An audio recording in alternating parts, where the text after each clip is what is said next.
YouTubers, Jeremiah here, aka Mopar Man 1978.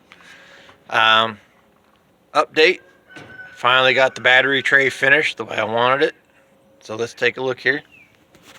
Alright, so as you remember in the last video, I painted this and with the Rust-Oleum hammered black, and it didn't really turn out black. It turned out more of a real dark gunmetal gray, almost charcoal gray. Well, anyway, took it back out, wiped it down, and shot it with the VHT epoxy paint, gloss black.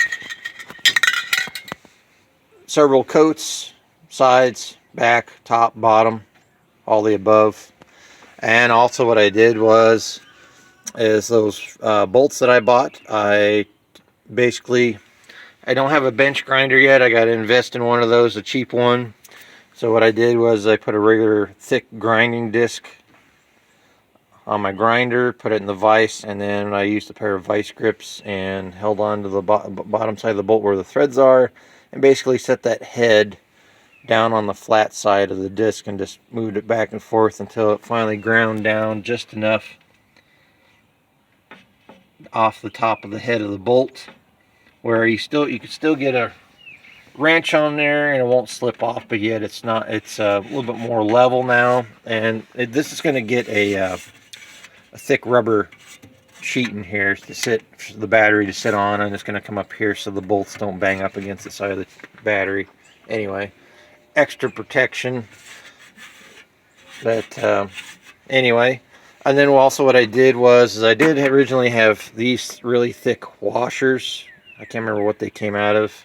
Got a bunch of them in here as spacers, but I went ahead at Menards, where I work, over in where they got the tap cons, right above them actually, on the little pegs. They got these nylon anchor washers, 1 inch, and all I did was drill.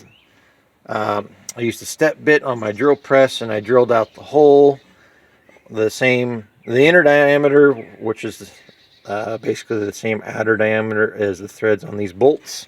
So I put 2 washers under here, and then I stacked up 4 washers on the back, or 4 washers here and 4 washers here to give a nice gap, and that'll help in case water runs down. It'll run down there and won't collect on the battery tray, which it's still sealed up, but anyway, it'll run down instead of pooling in here. And then also, since they're nylon, it's not gonna, in case this tray was to move around under vibration and flex of the body, the nylon's not gonna wear off the paint like a sharp edge on a metal washer would, or rust up and cause to rot through. But anyway, that's bolted down. The only thing I got to do is this is set up for, I got to buy a battery, a factory size battery for this. Found one at Menards. Put it in here. Once I set it in here, take measurements. I'm going to use one of them universal battery hold down brackets with the J hooks, and then I just got to figure out where I'm going to drill the hole here and here, and then what I'll do is I'll take a Q-tip and touch up the inside with some black epoxy paint. But anyway, that's that. For this video, just wanted to get you an update on that, and till next time, stay tuned.